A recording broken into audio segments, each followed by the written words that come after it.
मंगलम भगवान वीरो मंगलम गौतमो गणीय मंगलम कुंद कुंदार्यो जैन धर्मोस्तु मंगलम सर्वमंगल मांगल्यम सर्वकल्याणकारकम प्रधानम सर्वधर्माणां जैनम जयतु शासनम। मैं नमो तीर्थनायक को, नमो ओंकार वाणी को, नमो उन कुंद प्रभु को जिन्होंने ओंकार धारण की। अहो उपकार जिनवर का, कुंद का दिव्य वाणी का, जिन कुंद ध्वनि दाता उन कहान स्वामी का। सर्वव्यापीक चिद्रूप स्वरूपाय परात्मने सोपलब्धि प्रसिद्धाय ज्ञानानंदात्मने नमः। श्री प्रवचन सार जी परमागम ग्रंथ, इसके चरणानी योग सूचक शूलिका में मोक्षपार प्रज्ञापन नामक अंतर अधिकार में 240 नंबर की गाथा अपनी चल रही है। इसमें गुरुदेव श्री के व्याख्यान से अपन ने कुछ बिंदु देखे थे। आगे एक या दो बिंदु शेष हैं, वो देखते हैं अपन। 164 पेज है प्रवचन सुधा भाग 10 गुजराती का 164 पेज। कहा था ना वहां कि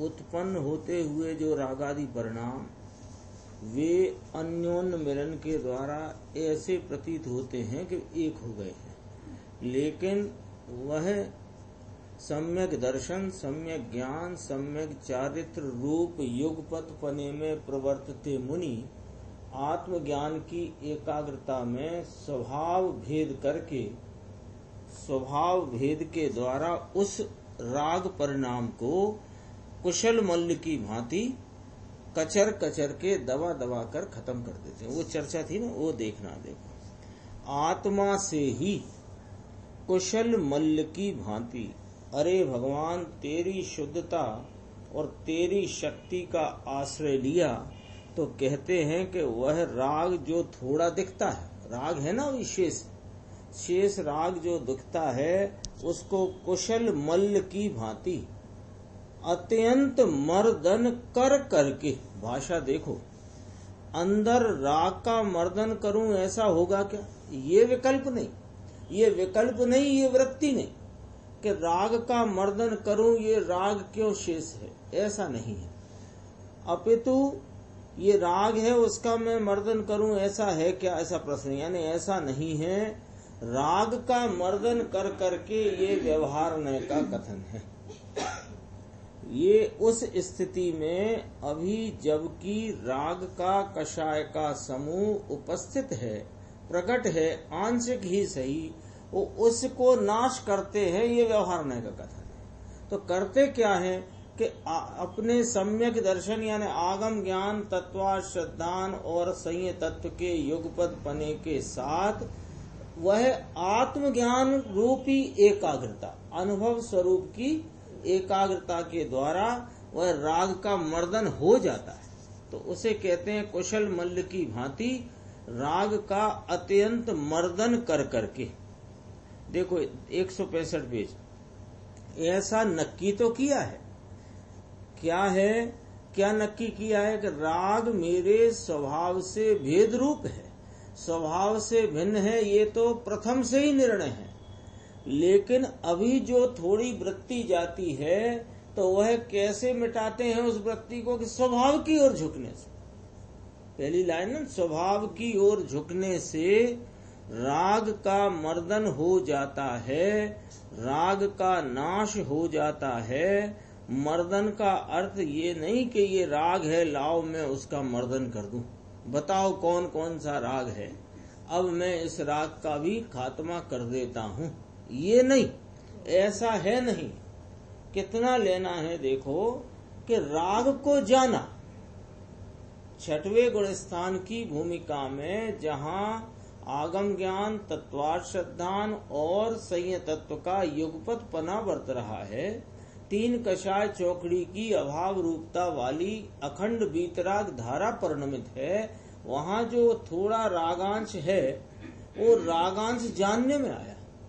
वो जान कर के वहाँ रहना है कि नहीं, जाना के है ना, वो व्यवहार ठहरा जो अपरम भाव में क्या है, जाना हुआ प्रयोजन, जाने लो प्रयोजन वांछ।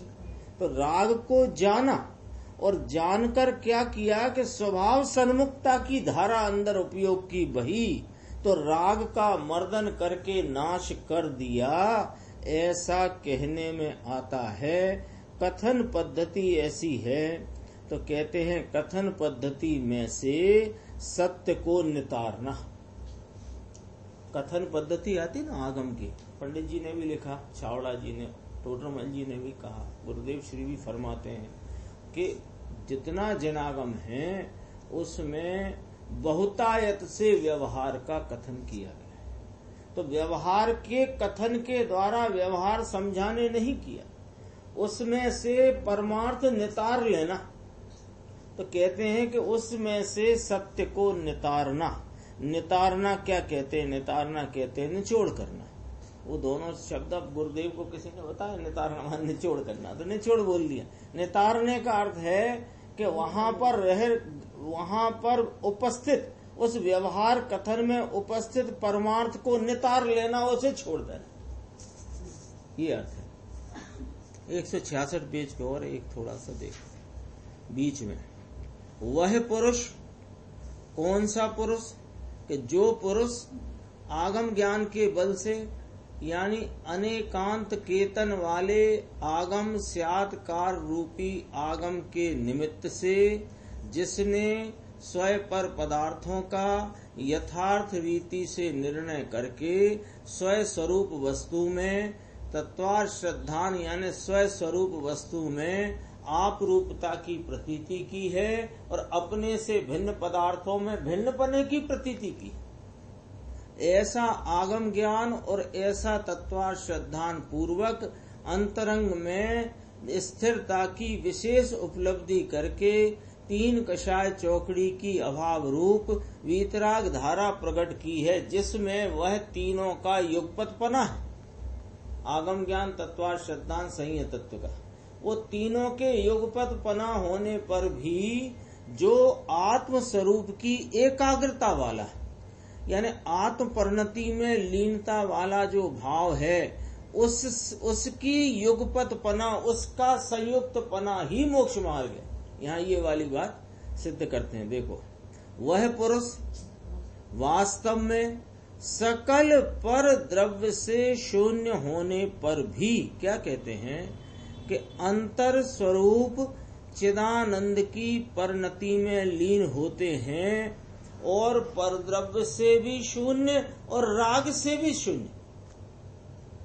राग को मार डाला मर्दन कर करके, लिखा था ना, राग को मार डाला तो राग से भी शून्य होने पर भी विशुद्ध दर्शन ज्ञान मात्र स्वभाव रूप से रहने वाले आत्म तत्व में, ये रहने वाले का शब्द ऐसे लेना, विशुद्ध दर्शन ज्ञान मात्र स्वभाव रूप से रहे हुए घंटी बजी आत्म तत्व नाम स्वयं द्रव्य में नित्य निश्चल परिणति।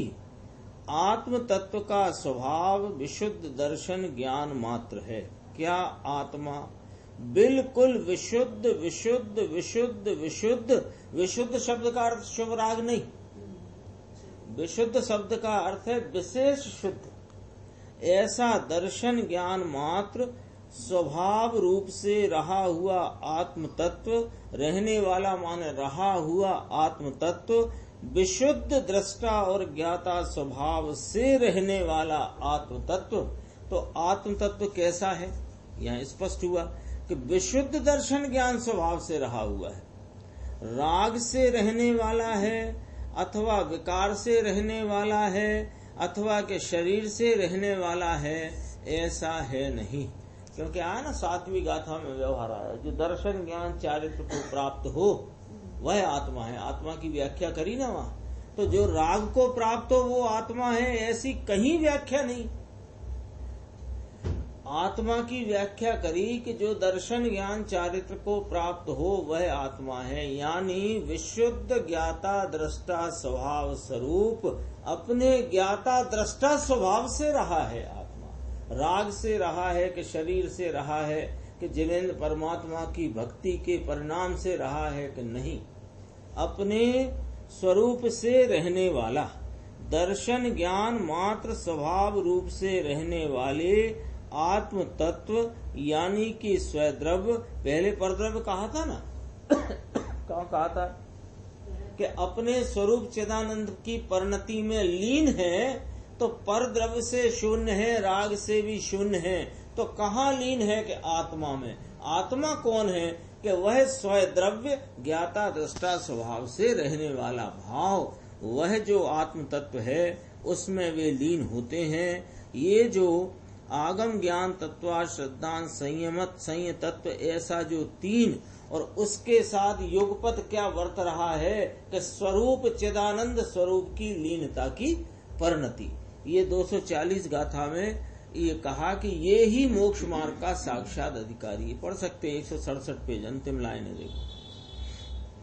वही मोक्ष के मार्ग का साक्षात अधिकारी है। साक्षात अधिकारी के मोक्ष मार्ग की बात चल रही है ये, नहीं तो तुम कहो कि सम्यक दर्शन ज्ञान चारित्र को ही मोक्ष मार्ग कहा कि हाँ बराबर कहा, तो चौथे गुण स्थान में भी तीनों है कि हाँ तीनों है, पर वहां कौन सा चारित्र है कि स्वरूप चरण चारित्र। और थोड़ी विशेष स्थिरता हुई तो श्रावक हो गृहस्थ आदि उसके भी चारित्र है, तो उसके उसकी भूमिका का चारित्र है।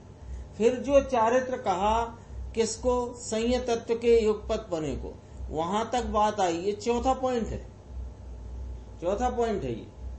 चौथे गुण स्थान में भी सम्यक दर्शन ज्ञान चारित्राणी मोक्ष मार्ग, पर चारित्र कौन सा, स्वरूपाचरण चारित्र। तो वो चारित्र को चारित्र की मुख्यता ना ली, वहां दर्शन की मुख्यता ली। और जब स्वरूप की स्थिरता स्वरूप संवेदन संचेतन और बढ़ा, तो 2 कषाय चौकड़ी की अभाव रूप वीतराग धारा प्रगटी, उसमें ज्ञान की प्रमुखता ली। और जो 6वें गुण स्थान में वर्तने वाला सम्यक दर्शन सम्यक ज्ञान, यानी अपने आत्म स्वरूप की प्रतीति, आत्म स्वरूप का प्रचुर स्व संवेदन, कैसा कि 3 कषाय की अभाव रूप परिणति वाला वीतराग भाव, वहां चारित्र की मुख्यता कही। लेकिन इतना नहीं, यहां साक्षात अधिकारी नहीं कहा, यहां साक्षात अधिकारी नहीं। अब ऐसे में वर्तने वाला पुरुष, जब सब जो राग का कषाय का समूह है, जिसके निमित्त से परद्रव्य में परिणति चली जाती है, बहिर्मुक्ता हो जाती है, तो ऐसे कषाय समूह का मर्दन करके माने स्वभाव का उग्र आश्रय लेकर के वह शेष कषाय का भी वहां नाश करके जो लीनता की परिणति, एकाग्रता की परिणति प्रकट हुई है, यह मोक्ष के मार्ग का साक्षात अधिकारी। यहाँ वाला बिंदु है। तो अपने को लगे कि जब तीनों का संयुक्तपना हो गया, दर्शन ज्ञान चारित्र का अथवा आगम ज्ञान तत्व श्रद्धान संय तत्व का युग, अब कौन सी बात कहना शेष है, कि ये वाली शेष है। अब इसी बात को 241 गाथा में और मजबूती से सिद्ध करते हैं। अपन देखते हैं, हिंदी में निकाल सकते हैं ग्रंथ में से। गाथा सूत्र है, सम सत्तु बंधु बग्गो सम स्वह दुखोपन सणिम सदसमो सम लोटु कंचनो पुण जीवित मरणे समो समणो निंदा प्रशंसा दुख सुख अरिबंधु माजा शाम्य छे बलिलोष्ट कन के जीवित मरणे साम्य छे ते श्रमण छे। लो यहाँ श्रमण की व्याख्या करी। कौन से श्रमण की व्याख्या करी? जो 240 गाथा में जिस इस त्रिक के साथ 240 की उत्थानिका याद होगी। त्रिक के कौन सा त्रिक? सम्यक दर्शन, सम्यक ज्ञान, सम्यक चारित्र रूपी त्रिक। त्रिक माने ये तीन का युगपतपना, उसके साथ स्वरूप की एकाग्रता रूपी जो आत्मलीनता है, ऐसा जो युगपतपना है वह जो कि साक्षात मोक्ष मार्ग है, उस साक्षात मोक्ष मार्ग के अधिकारी का वह परम एकाग्रता वाला मार्ग किस प्रकार है, वो चर्चा इस गाथा में करेंगे। देखो इसकी उत्थानिका। अब माने गाथा क्रमांक 241 में आगम ज्ञान, तत्वार्थ श्रद्धान, संय तत्व के युगपतपने का तथा आत्मज्ञान का युगपतपना जिसे सिद्ध हुआ है, ऐसे इस संयत का, ऐसे उस पुरुष का क्या लक्षण है, सो कहते हैं। कौन सा लिया? आगम ज्ञान, तत्वार्थ श्रद्धान, संयत तत्व का युगपतपना। इतना तो छठे गुण स्थान में है ना। पर वहाँ जो शेष कसाय का समूह है और बहिर्मुखता वृत्ति की है, तो बहिर्मुखता छोड़कर स्वरूप की सन्मुखता यानी लीनता, उग्रता इतनी प्रचुर है। ऐसी प्रचुरता में वर्तते हुए सातवें गुण स्थान और आगे, तो वो ऐसी प्रचुरता में वर्तते हुए संयत श्रमण, ऐसे मोक्ष के साक्षात अधिकारी, उनका क्या लक्षण है, सो कहते। देखो अन्वयार्थ। जिसे शत्रु और बंधु वर्ग समान है, दुख सुख और दुख समान है। यहाँ सुख दुख कल्पना का नहीं, अनुकूल और प्रतिकूल सामग्री वो समान है। प्रशंसा और निंदा के प्रति जिसको समता है। समलोष्ट कांचना, जैसे लोष्ट नाम मिट्टी का ढेला और स्वर्ण समान है, तथा जीवन मरण के प्रति जिसको समता है, वह श्रमण है। ये कौन सा श्रमण लिया? मोक्ष मार्ग के साक्षात अधिकारी। टीका देखो, टीका बहुत ही गजब की है। इसमें पहला बिंदु देखना, संयम सम्यक दर्शन ज्ञान पूर्वक चारित्र है। चारित्र धर्म है, धर्म साम्य है, साम्य मोह क्षोभ रहित आत्म परिणाम है, इसलिए संयत का साम्य लक्षण है। ये वाली बात याद होगी अपने पहले की सातवीं गाथा, वहां कहा ना, चारित्र ही धर्म है, धर्म साम्य है, साम्य मोह क्षोभ रहित निज आत्मा का परिणाम, ऐसा कहा था ना। तो आत्मा का परिणाम, जीव का परिणाम कहो, आत्मा का परिणाम। वहां जो ये बात कही, वहां किस चारित्र की व्याख्या थी और यहाँ किस चारित्र की व्याख्या? यहाँ जो वहां सातवें छठवें वाले चारित्र की व्याख्या थी, जिसमें कुंदकुंदाचार्य ने कहा कि अब मैं साम्य को प्राप्त करता हूं, कहा था ना। वहां कौन से चारित्र की व्याख्या थी? सातवें छठवें वाले की। यहाँ सातवें और आगे की व्याख्या, यहाँ छठवें की व्याख्या नहीं, छठवें से आगे की व्याख्या। दोबारा से यहाँ जो संयम शब्द लिखा उसकी व्याख्या, तो यहाँ संयम कौन सा लेना? यहाँ संयम लेना आत्मा की प्रचुरता, आत्मस्वरूपता की, आत्मस्वरूप सन्मुखता, एकाग्रता की प्रचुरता, उसको लेना। तो इसको देखो, सम्यक दर्शन ज्ञान पूर्वक चारित्र है, यहाँ वो चारित्र लिया। चारित्र ही धर्म है, और धर्म कैसा है कि साम्य रूप है। और साम्य किसे कहते हैं? साम्य कहो कि समता कहो, तो समता किसे कहते हैं? कि मोह क्षोभ रहित निज आत्म परिणाम वह साम्य है। तो संयत का लक्षण क्या हुआ? कि समता। साम्य माने समता, तो संयत माने मोक्ष मार्ग के साक्षात अधिकारी, स्वरूप लीनता में उग्रता से वर्तने वाले ऐसे श्रमण जो संयत हैं, उनका लक्षण समता है। वो समता की यहाँ व्याख्या टीका में देखते हैं, गाथा सूत्र के आधार। वहां माने इस प्रकार के बरतते हुए संयत पने में, शत्रु बंधु वर्ग में, शत्रु बंधु माने समझ ही गए अपन, मित्र आदि शत्रु आदि, सुख दुख माने कल्पना वाला नहीं, सुख दुख माने अनुकूल सामग्री प्रतिकूल सामग्री, है ना, उनकी तरफ से नहीं अनुकूल प्रतिकूल, वे तो गेय मात्र जानते, तब तो समता है। ये तो हमें समझाने को शब्द डाला, उनके कौन शत्रु मित्र हैं, वो तो हमको जो उनके प्रतिकूल लिखे, उनके अनुकूल लगे, वो हम उसे सुख दुख कहते हैं, है ना।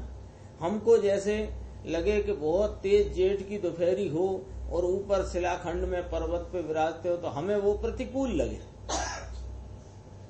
है ना, और जरा कोई कोटर में हो अंदर तो अनुकूल लगे। ये सब बातें हमारी तरफ से हैं। तो कथन क्यों हमारी तरफ से कि हमें समझाना, उन्हें थोड़ी समझाना है मुनिराज को। तो शत्रु बंधु वर्ग में, सुख दुख में, प्रशंसा निंदा में, मिट्टी के ढेर और सोने में, ढेला कहो कि ढेर कहो, जीवित मरण में माने जीवन और मरण में। अब देखो, यह मेरा पर शत्रु है, यह स्वयजन है, ऐसा नहीं, ऐसा मोह, इसका नाम मोह देना, ये मोह है। यह मेरा पर, तो जिनको पर रूप जानते हैं वे मेरा शत्रु है, और जो स्वरूप है वह मेरा मित्र है, ऐसा नहीं। यदि ऐसा है तो यह मोह है। स्वयं पर पदार्थों को जानते हैं ना, तो स्वयं को स्वरीति से जानते हैं, पर को पर रीति से जानते हैं, दोनों में विभाग पूर्वक जानते हैं। तो ये मेरा शत्रु और ये मेरा मित्र या स्वयजन है, ऐसा नहीं। दूसरा, यह आह्लाद है, ये परिताप है, यानी सुख दुख माने अनुकूल सामग्री प्रतिकूल सामग्री का संयोग हो, वहां पर ये आह्लाद रूप है, ये परिताप रूप है, ऐसा मोह नहीं। तीसरी बात, प्रशंसा निंदा, ये मिलाना है ना ऊपर जो शब्द दिए उनसे। प्रशंसा निंदा, यह मेरा उत्कर्षण नाम कीर्ति है। ऐसे लोग जय जय कार्य कर रहे हैं हजारों लाखों, ये मेरी कीर्ति है, और आज मेरे बगल में कोई नहीं बैठा, ये मेरी अपकर्षण नाम अकीर्ति है, निंदा है। चौथा क्या था वहां, ढेला और सोना, मिट्टी का ढेला और सोना। तो यह मुझे अकिंचित कर है, यह उपकारक नाम उपयोगी है। मिट्टी के ढेला अकिंचित कर है, और सोने का चरु मिला हो ये उपयोगी है। ऐसा मोह मुनिराज को नहीं होता। एक चर्चा ली है गुरुदेव ने, पर उसे मैं अभी सुना देता हूँ कि कभी किसी मुनिराज को चलते हुए हीरे का सोने का चरु मिल जाए, चरु माने वो घड़ा, तो घड़ा मिल जाए तो उनके तो कोई काम का नहीं घड़ा, वे तो दिगंबर घर बार के त्यागी, वस्त्र भी जिनके तन पर है नहीं, वे क्या करेंगे। लेकिन वहाँ इतना विकल्प भी नहीं आता कि ये किसी ग्रस्त को सूचना दे दी जाए तो ये ले जा करके कोई जिनेंद्र परमात्मा के शासन का प्रचार प्रसार कर देगा। ऐसा आए तो ये उपकारक है, ये वाला मोह है। ये यहाँ पर ये उपयोगी है, मिट्टी का ढेला अनुपयोगी है, और सोने का जो ढेला हो वह उपयोगी है। ऐसा परिणाम ये मोह का परिणाम है। अब आया पांचवा बिंदु, जीवित मरण में एक ही साथ। जीवित मरण का यहाँ अर्थ करते हैं, देखो यह मेरा स्थायित्व है, जब तक ये शरीर है, ये मेरा संग है, मेरा ये कुटुंब है आदि इत्यादि प्रकार, और ये ना रहेगा तो मेरा विनाश हो जाएगा इत्यादि प्रकार का, इस प्रकार मोह के अभाव के कारण, यानी स्वरूप लीनता, स्वरूप में तत्परता, उग्रता, प्रचुरता वाले मुनिराज को शत्रु बंधु वर्ग में, सुख दुख में, प्रशंसा निंदा में, मिट्टी के ढेले सोने में, जीवित मरण में एक ही साथ यह मेरा पर, ये इस प्रकार का मोह उत्पन्न नहीं। वो देख रहे इस प्रकार मोह के अभाव के कारण, कौन सा मोह वो अपन ने चर्चा की, इस प्रकार के मोह के अभाव के कारण सर्वत्र जिससे राग द्वेष का द्वैत प्रकट नहीं होता। देखो क्या कहते हैं कि इतना किंचित भी मोह नहीं है। कितना, ये उपयोगी, ये अनुपयोगी, ये स्थायित्व, ये विनाश, ये अनुकूल, ये आह्लाद रूप, ये परिताप रूप यानी दुख रूप, ऐसा किंचित भी मोह नहीं उपजता होने के कारण, मोह का अभाव मतलब क्या, इस प्रकार का मोह किंचित नहीं उपजने के कारण सर्वत्र ही जिनको राग द्वेष का द्वैत प्रकट नहीं, यानी राग और द्वेष का तो भाव ही सीधा है, रोचकता अरोचकता, इष्टता अनिष्टता, भले बुद्धि रूप तो है नहीं लेकिन आसक्ति रूप भी जितनी है वो भी प्रकट नहीं होती। तो जिससे राग द्वेष का द्वैत प्रकट नहीं होता तो उसके क्या चल रहा है, वो बात अब कहते हैं आगे की लाइन में। उसको क्या चल रहा है प्रभु, कि जो सतत विशुद्ध दर्शन ज्ञान स्वभाव आत्मा का अनुभव करता है, सतत अनुभव करता है, किसका, विशुद्ध दर्शन ज्ञान स्वभाव आत्मा का सतत अनुभव करता है। और इस प्रकार, अब इसके पलट बात कहना, अस्थि बताई ना, अस्थि क्या बताई कि अपने स्वभाव की तन्मयता, अपने स्वभाव की लीनता, एकाग्रता की प्रचुरता ऐसी है कि किंचित भी मोह का नहीं होने के कारण, मोह का असद्भाव होने के कारण उनकी परिणति में राग द्वेष की वृत्ति रूपी द्वैत बिल्कुल नहीं प्रकट होता। तो फिर क्या चल रहा है कि ऐसा नहीं होने से वे दर्शन, विशुद्ध दर्शन ज्ञान स्वभाव स्वरूप आत्मा में सतत अनुभवशील है, अनुभवरत है। ठीक है, फिर इसकी नास्ति करेंगे। और इस प्रकार यानी स्वरूप की लीनता उग्रता में प्रवर्तने से शत्रु बंधु, सुख दुख, प्रशंसा निंदा, लोष्ट नाम मिट्टी का ढेला, कांचन माने सोना, और जीवित मरण को क्या जानते हैं कि निर्विशेषतया ही, निर्विशेष अंतर के बिना ही, उनमें कोई प्रकार का विशेष अथवा की भेद अथवा तफावत अथवा के अंतर फर्क नहीं देखते हुए जानते हैं कि हाँ, गेय रूप जानकर, गेय रूप जानकर ज्ञानात्मक आत्मा में जिसकी परिणति अचलित हुई है।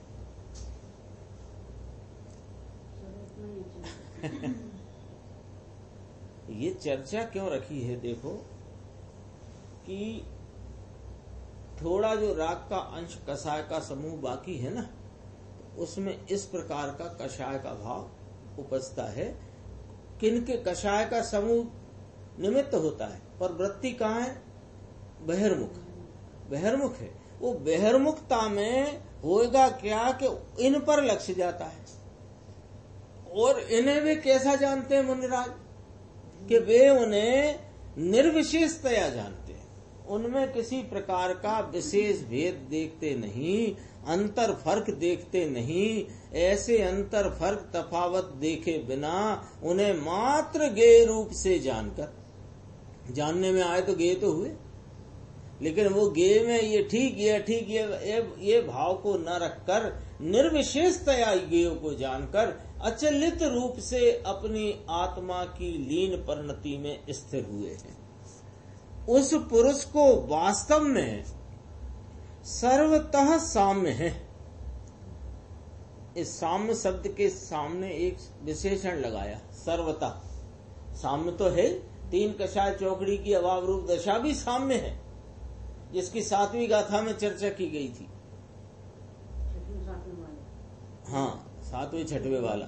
हाँ, अब तो 6वें का तो नामो निशान नहीं, ऐसा जो स्वरूप लीनता का भाव वह सर्वतः सर्व प्रकार से यही समता है ऐसा, और वह साम्य संयत का माने उस मोक्ष मार्ग के साक्षात अधिकारी पुरुष का लक्षण समझना चाहिए कि जिस संयत को आत्मज्ञान तत्वार्थ श्रद्धान संयतत्व के युग पद पने का और आत्मज्ञान का, यहाँ आत्मज्ञान माने क्या, प्रचुर स्वयं संवेदन की आत्म अनुभव की दशा, ऐसे आत्मज्ञान का उस त्रिक के साथ युगपतपना सिद्ध हुआ। त्रिक वही सम्यक दर्शन ज्ञान चारित्र, यहाँ जो भाषा चल रही है आगम ज्ञान तत्वार्थ श्रद्धान और संयतत्व, उसकी युगपतपना की त्रिक के साथ यह आत्मज्ञान का युगपतपना सिद्ध होता है। गुरुदेव के व्याख्यान देखते हैं अपन। ये चर्चा जब शुरू करेंगे गुरुदेव, उसके पहले ही थोड़ी चर्चा और एक विशेष भी है, उसको अपन जरूर यहाँ देखेंगे।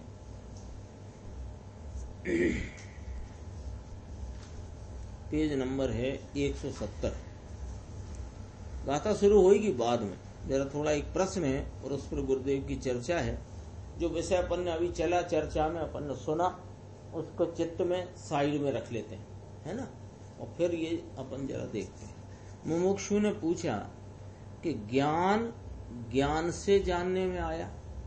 क्या पूछा है कि महाराज यह विशुद्ध ज्ञान दर्शन स्वरूपी ज्ञान, यानी ज्ञान वह आत्मा, ऐसा जो ज्ञान वस्तु वह ज्ञान से जानने में आया, ये पूछा है।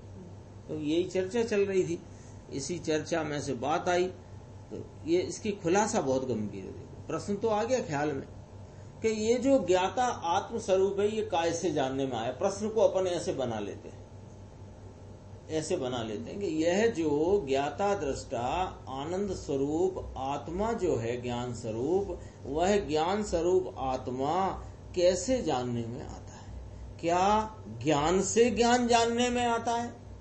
ऐसा प्रश्न अपन ने समझा। अब उत्तर देखो कि ज्ञान की वर्तमान पर्याय जो अवस्था चलती है, बिल्कुल शांति से अपन समझते हैं, बहुत गंभीर है चर्चा। ज्ञान की वर्तमान पर्याय जो अवस्था चलती है, यानी ये ज्ञायक स्वरूप आत्मा, इसके अनादि निधन जो रहने की रहा हुआ है ना, अनादि निधन, तो अनादि निधन रहने वाले ज्ञाता दृष्टा आत्मा की ज्ञान की परिणति, ज्ञान का परिणमन अवस्था अवस्था अवस्था अवस्था होता हुआ चल रहा है। इसमें कहीं कोई अपने को शंका आशंका है कि यह ज्ञान का परिणमन चल रहा है कि नहीं चल रहा? कौन से समय नहीं चल रहा? प्रत्येक समय चल रहा है। कैसे चल रहा है? वर्तमान ज्ञान वर्तमान ज्ञान वर्तमान वर्तमान जानता जानता जानता, तो ये वर्तमान पर्याय ज्ञान की चल रही है। अभी ज्ञान की पर्याय समझाते हैं, उसमें से पूरी बात खड़ी कर देंगे। अभी अपने को पतंग है ना, पतंग कहाँ है? तो पतंग की डोरी पकड़ा देते हैं, डोरी पकड़ते हैं ना, तो डोरी पकड़ना के पतंग पकड़ना, डोरी पकड़ के पतंग पकड़ते है ना, ऐसे समझना जरा। ज्ञान की वर्तमान पर्याय इतना अभी अपन विकल्पात्मक ज्ञान में ये विचार में आसानी से खड़ी कर सकते हैं बात कि मेरे ज्ञान का परिणमन चल रहा, मैं जान रहा हूं। जानने से कब बंद हुआ हूं? वो तकिया जानू के सोफा सेट के लैपटॉप के टैबलेट के लाइट के पंखा, ये जान रहा हूं ना।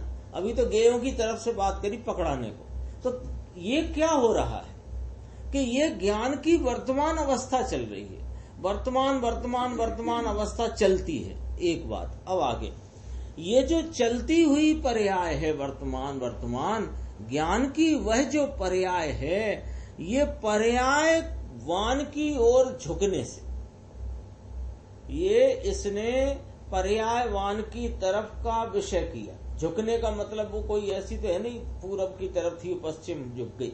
झुकने का मतलब पहले जो बाह्य विषय इसके बन रहे थे, वे विषय न बनते हुए अपना ज्ञायक परमात्मा जो है, यानी कौन के पर्यायवान उसको कहा। पर्याय किसकी? कि जिसकी पर्याय उसको। अभी क्या कर रहा है ये?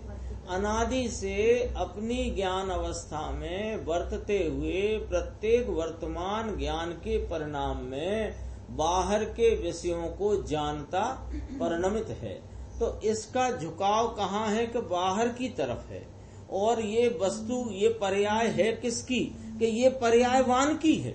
तो पर्यायवान की माने जिसका ये पर्याय है उसकी है। उसकी ओर झुकने से, तो उसकी ओर झुके कैसे और पकड़े कैसे? आधी लाइन कि ज्ञान का लक्षण जो जानना है, ऐसा वेदन में आया कि ये ज्ञान है। बोलो है कि नहीं? एकदम प्रायोगिक बात है। बात की गंभीरता समझो तो कोई चिंता नहीं है। अभी के अभी आपको आपका आत्म तत्व उपलब्ध होगा, अभी के अभी। इसकी गंभीरता समझ लेना बस, बहुत ज्यादा जानकारी की जरूरत नहीं। पर्याय पर्याय पर्याय वर्त रही है ज्ञान की, मंजूर के नहीं मंजूर? तो इतनी मंजूर हुआ है तो वो पर्याय में जो कुछ हो रहा है वो क्या हो रहा है? जानना हो रहा है। प्रत्येक पर्याय में जानना हो रहा है और जानने में बदलावट है। वो बदलावट का कारण ज्ञान स्वभाव नहीं है। ज्ञान स्वभाव तो एक रूपता जानने के स्वभाव वाला है। तो बदलावट को लक्ष्य में से छोड़कर और एक रूपता जो ज्ञान की प्रत्येक वर्तमान अवस्था में मौजूद है, यानी जानन जानन जानन स्वभाव, वो जानन स्वभाव ये मेरा लक्षण है। और जो जानने में आया है वो ज्ञेय का लक्षण है। एक चर्चा ये शायद 42वें कलश समय सार के में यही वाली चर्चा आ चुकी है। अपन जब वहां स्वाध्याय सदन में गोष्ठी में दोपहर को, ये जो पर्याय है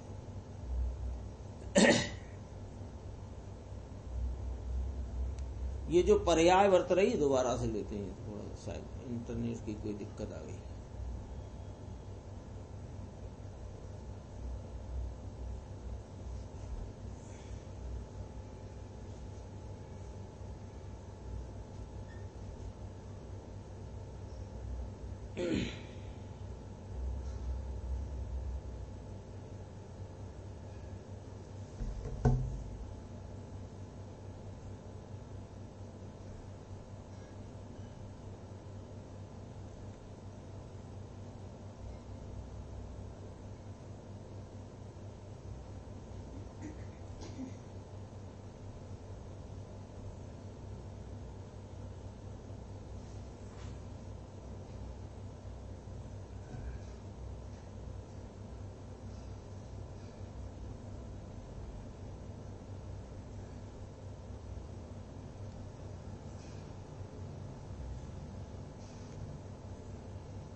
ये अपना चल रहा है ना 170 पेज, उसमें तो पता नहीं क्या दिक्कत है, अपन अपना चालू रखते हैं। प्रश्न था ज्ञान कैसे जानने में आया। तब कहा कि ज्ञान की वर्तमान पर्याय जो अवस्था चलती है, जो अवस्था ज्ञान की जानन जानन जानन पने से बरत रही है, तो प्रत्येक समय में जानती बरत रही है। तो जानने के परिणाम में जो ज्ञेय संबंधी का ज्ञान है वो उसमें ये नक्की कराते हैं कि ये ज्ञान की पर्याय में वो ज्ञान की पर्याय आत्मा का लक्षण है अथवा कि ज्ञेय पदार्थों का लक्षण है। यदि तुम ज्ञेयों की तरफ लक्ष्य रखकर ज्ञान के उस विशेषाकार को ज्ञान मानोगे तो उसमें ज्ञेय की प्रसिद्धि होने से वह ज्ञान का लक्षण प्रसिद्ध नहीं होता है, वह ज्ञेयों का लक्षण प्रसिद्ध होता है। और जानन जानन जानन स्वभाव है, ये मेरा लक्षण है, ऐसा वहां लक्ष्य करने से वह आत्मा का लक्षण नक्की होने से वह आत्मा वेदन में आती है। आत्मा वेदन में आती है मैंने आत्मा के अनंत गुणों की आंशिक निर्मलता का वहां पर वेदन होता है। कहाँ? ज्ञान में। दोबारा से, ज्ञान की वर्तमान पर्याय जो अवस्था चल रही है, वह जो ज्ञान की अवस्था है वो उस अवस्था में पर्याय है ना, वो पर्यायवान की है, ये बात नक्की करते हैं। वो पर्याय में ज्ञेय प्रसिद्ध होने से उन ज्ञेयों की तरफ लक्ष्य रहता है, तो वह ज्ञान की पर्याय तेरा लक्षण न हो करके तुझे ज्ञेयों का लक्षण प्रतीत होती है, और वास्तव में वह अपने ज्ञायक परमात्मा का लक्षण है। तो उस लक्षण से आत्मा को यानी पर्यायवान को जानना, ऐसा वेदन में आया कि यह ज्ञान है। तो ये ज्ञान है तो आत्मा क्या है कि जानक स्वभाव है, ज्ञायक स्वभाव है। उसमें पुण्य पाप राग आदि आश्रव तत्व है, उसमें माने पर्याय में शरीर वाणी कर्म अजीव तत्व है। मेरी चीज में वह आश्रव नहीं, आश्रव में मैं नहीं, कर्म में आश्रव नहीं, आश्रव में कर्म नहीं। गंभीर है थोड़ी बात, देखना। कर्म माने अजीव, ये वास्तव में इस आत्मा के अनादि से एकत्व इसने कहाँ किया है कि अजीव में और आश्रम में, अपन सात तत्व की भाषा में बात करते हैं। इसने अनादि से कहाँ एकत्व किया है कि अजीव में एकत्व किया है और आश्रम में एकत्व किया है। आश्रम में रुक जाता है ये तो बंद है, पर रुका है वो बंद है, तो ये बंद क्यों है? यानी इसने एकत्व किया अनादि से कहा कि आश्रम में और अजीव में, और क्या भूला है कि मैं जीव हूं। ये तीन तत्वों का खेल है, ये तीन तत्वों का खेल है। ये जीव तत्व को भूलकर जीव ने अपनी ज्ञान पर्याय में जीव तत्व को न जानते देखकर, उसको नहीं जानते हुए, नहीं पहचानते हुए अजीव और आश्रम में एकत्व किया है। यही बंध का भाव है। और ये उसमें से एकत्व टूटते ही संवर प्रकट होता है, और जिससे एकत्व तोड़कर जिसमें एकत्व किया है उसकी लीनता से संवर पूर्वक निर्जरा होती है, और संवर निर्जरा पूर्वक मोक्ष होता है। सात तत्व की कहानी ये है। तो अभी कहानी को संक्षेप में लाओ कि चक्कर कहाँ है, कि चक्कर इसका बस इतना है, जीव तो ये स्वयं ही है, इसका चक्कर है अजीव में और आश्रम में एकत्व। तो ये कैसे टूटे कि जीव जब जीव के यथार्थ लक्षण यानी जानक स्वभाव को अपनी ज्ञान पर्याय में जानन जानन जानन पने का जो एक रूप सदृश भाव है उसको पकड़े तो आश्रम से छूट जाता है। ये तो फिर कई विषय आ गया है यहाँ वास्तव में आया। देखो, पुण्य पाप राग आदि आश्रव तत्व हैं, शरीर वाणी कर्म अजीव तत्व हैं। मेरी चीज में वह आश्रव नहीं और आश्रव में मैं नहीं। पुद्गल में, कर्म माने पुद्गल ले लो, पुद्गल में आश्रव नहीं और आश्रम में पुद्गल नहीं, शरीर में कर्म नहीं और कर्म में शरीर नहीं। समझ में आता है? तो अनेकांत केतन आगम का चिन्ह है। अनेकांत ध्वजा सब पदार्थ अपने अपने से हैं, पर से नहीं, पर से है, अपने से नहीं, यही तो अनेकांत है। इसकी चर्चा अपन नीचे देखते हैं। देखो 4-5 लाइन छोड़ के, तत्वार श्रद्धान सम्यक दर्शन राग विकल्प और पुण्य पाप आश्रव तत्व है, उससे रहित मेरी चीज पूर्ण शुद्ध आनंद है, ऐसा प्रतीति में। ऐसा प्रतीति में कब आता है? आत्मा के स्वाद पूर्वक प्रतीति में आता। हमको तो इतना जम गया है कि मैं तो एक पूर्ण शुद्ध आनंद स्वरूप ज्ञाता दृष्टा भाव हूँ। सपने में भी जगाकर कोई पूछेगा तो भी मेरे को यही बात खड़ी रहती है। ऐसी मेरी प्रतीति है। ये प्रतीति नहीं है भाई साहब, ये तेरे विकल्पात्मक ज्ञान की धारणा है। प्रतीति तो तब होती है कि उसका तेरे को अनुभव संवेदन हो और उस संवेदन में यह श्रद्धान हो कि यह मैं आत्मा, उसको प्रतीति कहते हैं। मेरी चीज पूर्ण शुद्ध आनंद है, ऐसा प्रतीति में आत्मा के स्वाद पूर्वक प्रतीति में आना, उसका नाम तत्वार्थ श्रद्धान सम्यक दर्शन कहने में आता है। समझ में आया? ऐसा नहीं है सम्यक दर्शन कि देव गुरु साथ सच्चे हैं, ऐसा नहीं, ऐसा नहीं। अकेला भगवान ज्ञायक मूर्ति प्रभु, 7 तत्व की श्रद्धा कहते हैं ना, 7 तत्वों की श्रद्धा। पंडित जी लिखते हैं 7 तत्वों की विपरीत अभिनिवेश रूप श्रद्धा। इसका नाम तत्वार श्रद्धानम सम्यक दर्शनम तत्वार सूत्र में लिया। और सब जगह कहते हैं 7 तत्वों की सच्ची श्रद्धा का नाम सम्यक दर्शन है। पर कैसी श्रद्धा भैया 7 तत्वों की? ये गुरुदेव ने यहाँ पीछे बताई अपने को बात कि ये मैं जो जीव तत्व हूँ, ये मैं आश्रव तत्व नहीं और मैं अजीव तत्व नहीं और आश्रव अजीव तत्व नहीं, अजीव आश्रव नहीं। यदि अजीव आश्रव हो और आश्रव अजीव हो तो फिर वे 2 तत्व अलग अलग क्यों गिनाए सर्वज्ञ परमात्मा ने? ये थोड़ी बात समझने की है। जब वेद ज्ञान की पराकाष्ठा की बात आती है ना, तो सब एक और राम और एक तरफ गांव करते हैं। वहां दो फाटे करने हैं, स्व और पर के, तब वो आश्रव भी अजीब में चला जाता है। पुण्य पाप का रागादि परिणाम, अरे मिथ्यात का परिणाम भी अजीब में चला जाता है कि नहीं चला जाता है? वहां 2 फाटे करने हैं। अब यहाँ 7 तत्वों का जो श्रद्धान करना हो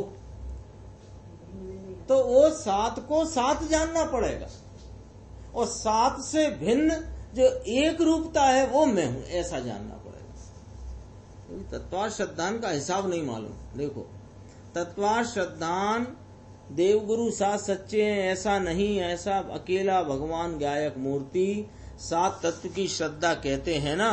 तत्वार्थ श्रद्धानम सम्यक दर्शनम, तो जड़ जड़ रूप है, राग राग रूप है, दयादान है ना, द्रव्य कर्म 9 कर्म जड़ रूप है। और उनके प्रति जो तेरा उसकी ओर दौड़ता जो चारित्र का विकारी राग देश इष्ट अनिष्ट सुख दुख हर्ष शोक, ये आश्रव तत्व है। दयादान है, व्यवहार श्रद्धा, व्यवहार रत्नत्रय, ये आश्रव तत्व है। व्यवहार रत्नत्रय कहाँ में जाएगा? आश्रम में जाएगा। व्यवहार श्रद्धा, व्यवहार रत्नत्रय, वह सब विकल्प है, विकल्प रूप है। आत्मा निर्विकल्प चिदानंद स्वरूप है। ऐसा अंतर में ज्ञान के भान में, ऐसा अंतर में ज्ञान के भान में ज्ञान का अनुसरण करके अनुभव हुआ। कितनी बात की, लगने को तो सीधी सच्ची सी बात है पर गंभीर बहुत है। नहीं लग रही बात सीधी सी? ऐसे तो गुरुदेव के वाक्य अपन सुनते ही रहते हैं। अंतर के स्वरूप के ज्ञान के भान में ज्ञान का अनुसरण करके अनुभव हुआ, उसमें प्रतीति होना कि मैं आत्मा शुद्ध अखंडानंद हूं, ये सम्यक दर्शन की प्रायोगिक विधि है। ये सामान्य बात नहीं है, ये बहुत आगम का सार और अनुभव वही वाणी में से ये बात आई। अनुभव की वाली वाणी है कि नहीं गुरुदेव की, तो उसमें से बात आई। क्या अंतर में यानी अंतरंग सन्मुखता में ज्ञान के भान में ये ज्ञान स्वरूप में जानन जानन जानन जानन जानन एक रूप सदृशता वाला ध्रुव पदार्थ हूँ, ऐसा जो अंदर में ज्ञान का यथार्थ निर्धारण करके उसका अनुसरण करे। किसका? वो एक रूपता का, वो ध्रुव रूपता का, वो स्वभाव की कायम पने का, वो स्वभाव की कायम रूपता का जो अनुसरण करेगा तो क्या होएगा कि ज्ञान की पर्याय में आत्मा के अनंत गुणात्मक जो गुण स्वरूप आत्मा अनंत गुण स्वरूप है, उन सब की निर्मलता की प्रकटता का अनुभव होगा ज्ञान की पर्याय में। तो वहां आनंद का वेदन आते, मुख्य लेना आनंद, तो अतीन्द्रिय आनंद का वेदन होते यह मैं आत्मा हूँ, मैं शुद्ध अखंडानंद हूँ, ऐसी प्रतीति का होना, इसका नाम सम्यक दर्शन। बोलो है कि नहीं? प्रायोगिक विधि है कि नहीं? इतना विचार करो। क्या करना फिर, कैसे करना कि भगवान ने, सर्वज्ञ देव ने, आचार्य भगवंतों ने, ज्ञानियों ने हमको जब यह बताया कि तुम तो ज्ञाता दृष्टा स्वरूप एक रूप ध्रुव कायम रहने वाले जानन स्वरूप हो, पदार्थों को कम जानना अधिक जानना, ज्ञान की दशा की अधिक उघाड़ कम उघाड़, उनमें बाहर के गेय को जानना, गेय की सूक्ष्मता को जानना, स्थूलता को जानना, ये सब जानने का जो कार्य है ये उनका लक्षण है पदार्थों का, कि तेरे ज्ञान स्वभाव का लक्षण है।